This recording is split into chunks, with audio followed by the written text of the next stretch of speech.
अगर ये कांग्रेस ने राजनीतिक इच्छा शक्ति दिखाई होती तो 67 में हो जाना था। हमारा आप लोग सब लोग जानते थी, ये महाकुंभ में बनी थी। इस कारण से हम मुद्दे के आधार पर भाजपा के साथ पिछले चुनाव में भाजपा के साथ खड़े थे। हालांकि हमने कहा कि हमारा एक नॉन पॉलिटिकल ये फ्रंट है, हमारे साथ कांग्रेस के लोग भी जुड़े थे, हमारे साथ वामपंथी भी जुड़े थे, हमारे साथ भाजपा के भी लोग जुड़े थे। कांग्रेस ने कभी भी राजनीतिक इच्छा शक्ति नहीं दिखाई और रिफ्लेक्शन नहीं हुई। ऐसा नहीं कि उन्होंने मुद्दा नहीं उठाया है। हम इस मन से कहना चाहते, जिनके जो कांग्रेस के लोग थे जो हमारे आंदोलन में आए, उन्होंने सक्रिय भूमिका इसमें निभाई।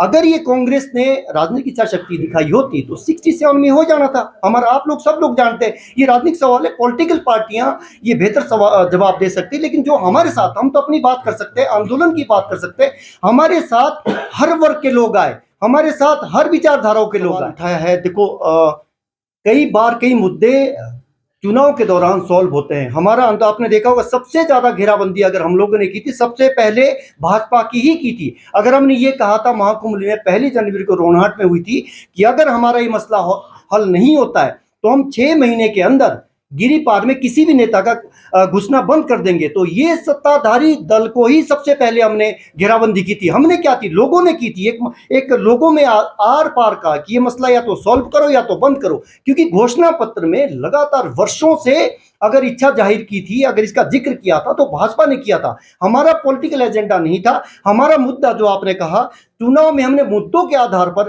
क्योंकि सब लोगों ने ये कहा था कि जो दल इसको सॉल्व करवाएगा हम उनके साथ है, ये सब सम्मति उन महाकुंभ में बनी थी। इस कारण से हम मुद्दे के आधार पर भाजपा के साथ पिछले चुनाव में भाजपा के साथ खड़े थे।